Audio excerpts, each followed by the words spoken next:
Hello students, welcome to EPG Pathshala. I am Dr. Pooja Malhotra from Dyal Singh College, Karnal. Today we are going to talk on module Quality of Work Life from the paper Principles and Practices of Management. Let us talk about the learning outcomes. After completing this module, you will be able to understand the concept and meaning of quality of work life. You will be able to understand the dimensions of quality of work life. You will understand the benefits of quality of work life, and we will also describe the principles of quality of work life. Quality of work life is an important aspect of human resource management. Quality of work life refers to the relationship between an employee and an employer to cater to the needs and expectations of each other. For an organization, human resource is an important resource among all other resources. A successful organization utilizes optimally the skills and abilities of its employees. For this, it also has to provide a congenial and a productive environment to its employees. The concept of quality of work life got its prominence after a number of attitudinal surveys that were conducted at University of Michigan to check the quality of an individual on the job. The surveys were conducted during the period of 1969 to 1973. In India, the concept of quality of work life gained attention in mid-1970s. If the companies want to grow, they will have to treat their employees as an important resource and hence provide all those facilities which are required to improve their productivity, both at personal level as well as at professional level. Let's discuss the meaning of quality of work life. Quality of work life reflects the relationship between employees and the working environment provided to them. Quality of work life requires the organizations to make provisions of such a conducive environment for the employees so that they can be satisfied and that can enhance their productivity. Quality of work life can also be defined as a concern about the impact of work on people as well as on organizational effectiveness and the idea of participation in organizational problem solving and decision making. Walton defines quality of work life as a process where an organization caters to employees' needs and allowing them to participate in decision making process. He has provided various dimensions of quality of work life programs such as adequate and fair compensation, safe and healthy environment, development of human capacities, social integration, growth and security, social relevance, constitutionalism, and total life space. So these criteria include: first, adequate and fair compensation. There are different opinions about adequate compensation. The Committee on Fair Wages defined fair wage as the wage which is above the minimum wage but below the living wage. Second, safe and healthy working conditions. Most of the organizations provide safe and healthy working conditions due to humanitarian requirements and or legal requirements. In fact, these conditions are a matter or enlightened self-interest. Third is the opportunity to use and develop human capacities. As contrary to the traditional assumptions, quality of work life is improved to the extent that the worker can exercise more control over his or her work and the degree to which the job embraces an entire meaningful task, but not a part of it. Further, quality of work life provides for opportunities like autonomy in work and participation in planning in order to use human capabilities. Next is opportunity for career growth. Opportunities for promotions are limited in case of all categories of employees, either due to educational barriers or due to limited openings at the higher level. So quality of work life provides future opportunity for continued growth and security by expanding one's capabilities, knowledge, and qualifications. The next one is social integration in the workforce. Social integration in the workforce can be established by creating freedom from prejudice, supporting primary work groups, a sense of community, and interpersonal openness and upward mobility. Next is constitutionalism in the work organization. Quality of work life provides constitutional protection to the employees only to the level of desirability as it hampers workers. It happens because the management's action is challenged in every action and bureaucratic procedures need to be followed at that level. Constitutional protection is provided to employees on such matters like privacy, free speech, equity, and due process. Next is the work and quality of life. Quality of work life provides for the balanced relationship among work, non-work, and family aspects of life. In other words, family life and social life should not be strained by working hours, including overtime work, work during inconvenient hours, business travel, transfers, vacations, etc. The next one is social relevance of work. Quality of work life is concerned about the establishment of social relevance to work in a socially beneficial manner. The worker's self-esteem would be high if his work is useful to the society, and the vice versa is also true. Now, to sum up, we can say that quality of work life aims at providing job satisfaction to the employees, which can enhance their efficiency and productivity.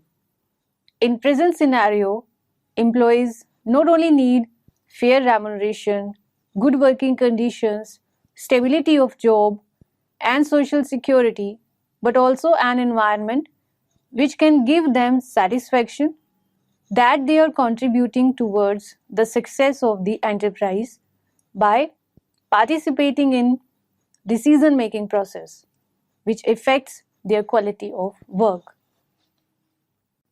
Let's discuss the dimensions of quality of work life. Quality of work life is a multi-dimensional concept. It shows its concern towards the employees of the organization. The aim of quality of work life is developing a work environment that ensures dignity to the employees, stimulates his creative abilities, and facilitates self-growth. The main aspects of quality of work life are promotion of human dignity, collaborative work, participative determination of work changes, workers' participation in quality improvement programs, social integration in the work organization, social relevance of work life, fair compensation and security, learning and growth opportunities, works and total life space, and safe and healthy working conditions. Now let's discuss these dimensions one by one. The first one is satisfactory and fair compensation. The employees should be given adequate and fair compensation as per their efforts involved in the job. The compensation should be competitive and should be able to help them to maintain their desirable standard of living. The compensation should be market driven and should also consider various internal and external factors like cost of living, financial position of the company, job evaluation, etc. Safe and healthy working conditions. The organization should provide hazards-free work environment to the employees. The work environment should be favorable to safety, and health of the employees.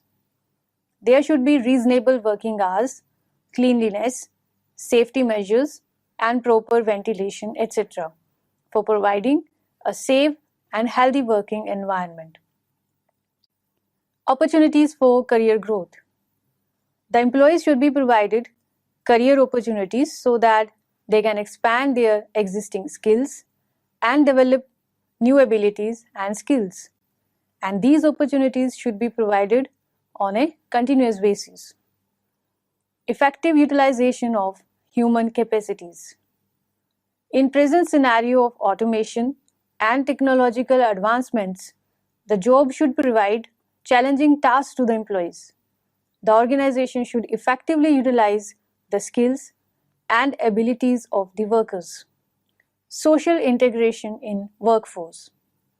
The workers should be socially integrated. There should be trust, equal treatment, development of team spirit, fulfillment of their social needs, etc. Constitutional protection.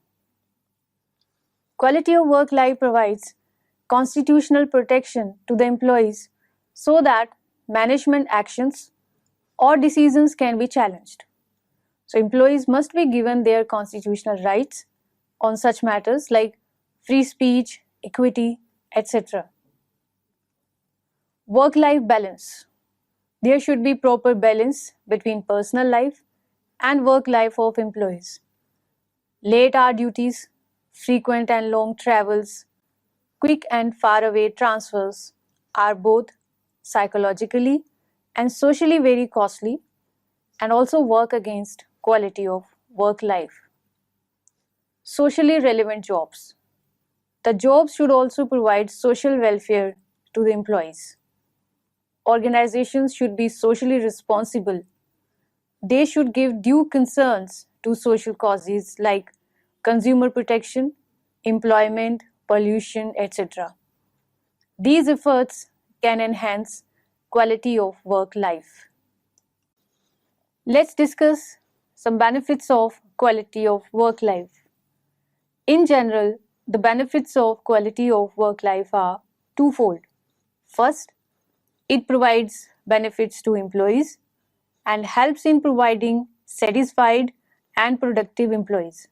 And second, it provides benefits to the organization and provides a more efficient and profitable organization.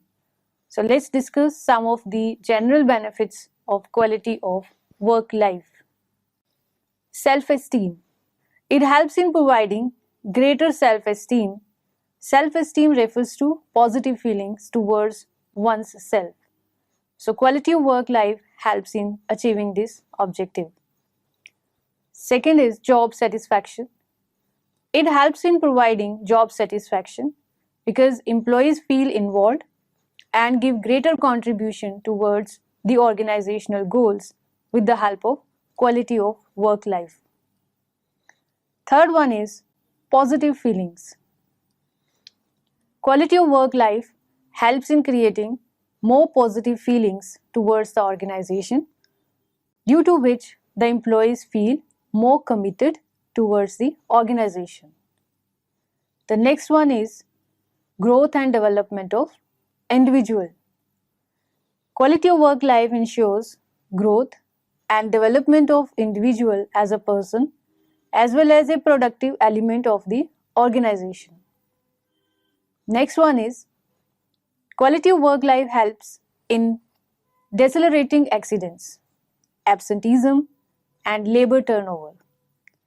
And quality of work life helps or results into higher quality and quantity of output of goods and services. Let's discuss the principles of quality of work life. To improve quality of work life, there are 4 basic principles. The first one is the principle of equity. Equity means equal treatment. So equal treatment should be given to all employees. The differences between workers doing same job and with same level of performance must be removed. Equal rank, equal pay norm should be followed. Second principle is the principle of safety. Safe and secure working conditions should be provided, which can eliminate fear of loss of job, accidents, and hazards, etc. Job security and safety at work should be provided. The third principle is the principle of individualism.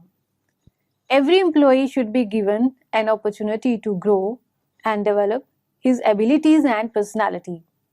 Employees should take active participation in decisions that affect their job design and working conditions. The last principle is the principle of democracy. Authority should also be given along with responsibility to employees. Desirable participation in the decision-making process improves the quality of work life. So authority should also be given along with the accountability. Let's talk about the role of Human Resource Department in quality of work life. The role of Human Resource Department in quality of work life efforts varies widely.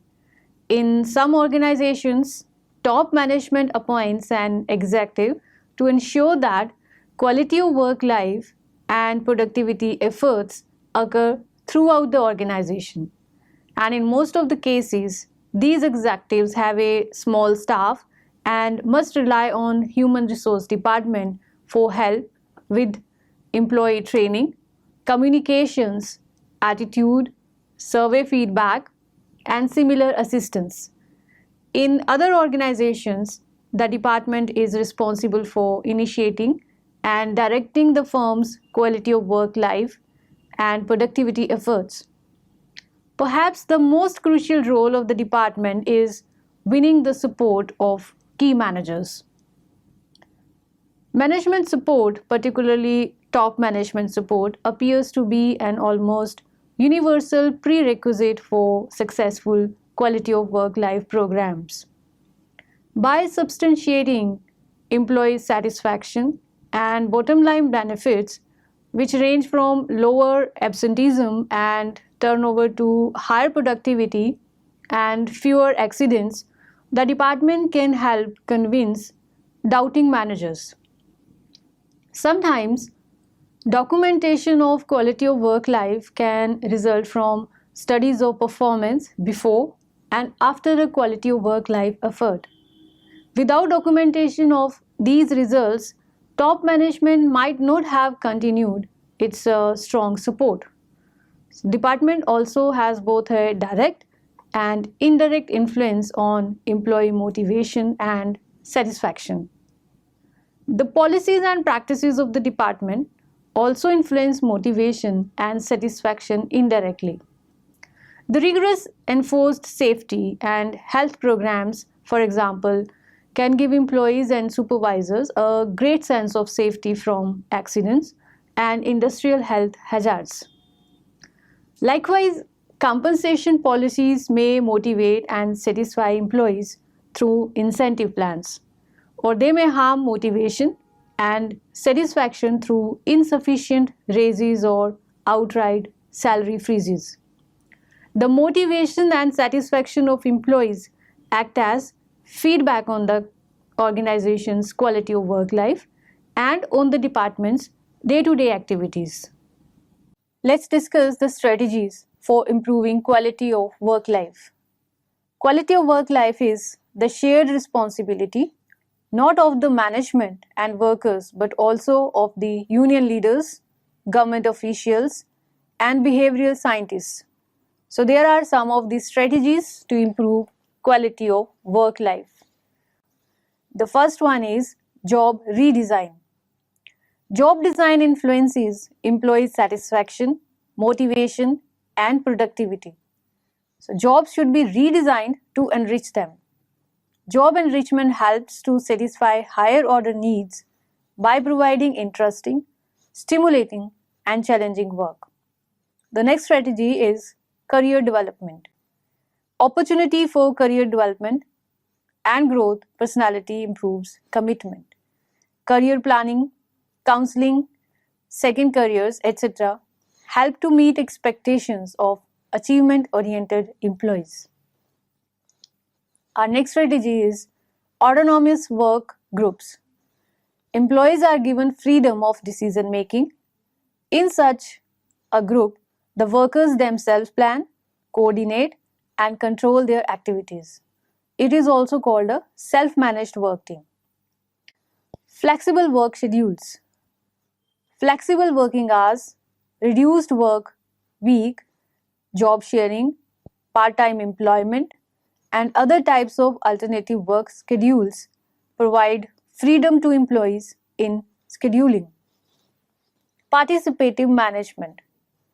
Employees are sent to participate in deciding matters which affect their lives. Therefore, quality circles, management by objectives, suggestion system, and other forms of employees' participation in management helps to improve quality of work life. Job security. Adequate security of job is a high priority of employees, and that should also be provided. Administrative justice.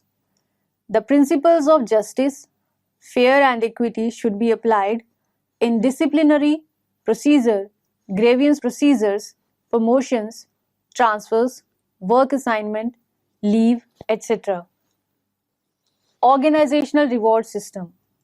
The organizational reward system must be used as an integral part of broadly oriented programs of organizational change. Management should effectively design the programs and ensure that the reward systems are operated in a congruent way in the organization. So, as we have discussed various strategies for improving quality of work life, there are some other alternate work arrangements which can be employed by employers to improve quality of work life. Many employers have found it beneficial to allow alternate work arrangements for their employees. So this is one way to improve employee productivity and morale. There are three alternate arrangements that are widely used today. The first one is telecommuting. Telecommuting is the term used to describe the work situation in which the employee works outside the office, usually at home or at a location which is closer to home. In general, when one telecommutes, he or she communicates with the office via telephone and email and may go into the office periodically to touch base with the employer and to attend the meetings. Advancements in technology have made this possible for many people to telecommute. The telecommuting employee may be able to access files on the office network from remote locations, and with conference call or video conferencing and WebEx capabilities, the employees can attend meetings from other locations also. With WebEx technology, meeting attendees can sit at their own computers and view the meeting organizer's computer desktop via the internet. As the meeting organizer opens applications and moves the mouse on his or her computer, the remote attendees can see those same applications and movements as if they were running them on their own computers. The next alternate arrangement can be flexi-time. Flexi-time is another name for flexible work hours. Although most employees with flexi-time do work a full 8-hour day, they can start and end the workday at a time which is agreeable to both the employer and the employee, rather than the traditional 8 a.m. to 5 p.m. work a day. Most employers require their employees to be in the office during core hours like 10 a.m. to 2 p.m. but do not mandate the start and end times. Alternate work schedules like flexible schedules involve working outside the traditional 8 to 5 work a day. However, alternate schedules have a fixed start and end time, whereas flexi time allows the employee to vary start and end as long as they are there during the core hours. An alternate schedule may be like 6 a.m. to 3 p.m. or 11 a.m. to 8 p.m., 5 days a week, or it may be hour for 10-hour days or any other different schedule. So the advantages of these alternate work arrangements to the employee will include like flexible work hours, shorter or no commute, and a comfortable working environment. The advantages to the employer include less need for office space, increased productivity, lower use of sick leave, and improved employee morale. While there are many advantages to these alternatives, there are also several disadvantages that the employer must consider also. These include problems maintaining adequate staffing coverage, difficulty in scheduling meetings, lack of interpersonal dynamics, and concerns about safety and security. For flexi time and alternate schedule employees that come in early or leave late. So it is up to the employer to weigh the advantages against the disadvantages to determine if any of these alternatives will work. To improve the quality of work life and eliminate job stress, employers can also make efforts to be more aware of the workload and the job demands. Employers need to examine employee training, communication, reward systems, co-worker relationships, and work environment. Employees often are able to give employers the best advice on reducing work stress. Employees in the future will likely to be looking for corporations that have a new work environment. The environment that can encourages each employee to work towards improvement in the product or the service it provides. It also gives the employees the responsibility and authority to make decisions, provides timely feedback, and rewards employee based upon the quality of the product and efforts. Team effort will assume central importance, especially that of self-directed work teams. Employees will choose employers who have aims and values that match their and who value balance in their employees' lives. Employees want to learn and advance, so opportunities for professional growth will attract employees. Companies will seek employees with technical skills, vision, and the ability to organize and persuade in presentation of ideas and information. Strong communication skills and the ability to learn will be high on employers' demand list for employees. So companies need to be exploiting those points of convergence and continuously. There are a great number of common elements between employee list and the employer list. To attract and retain employees, companies need to be exploiting those points of convergence and continuously work with the employees to redesign the work, eliminate job stress, increase job autonomy, provide learning and training opportunities, and improve the quality of work life. So to summarize, we can say that from this lecture what we have learned is quality of work life is an important aspect of human resource management. It represents the relationship between employees and the work environment. What kind of quality of working environment is given to the employees that will affect their productivity and ultimately the success or failure of the organization.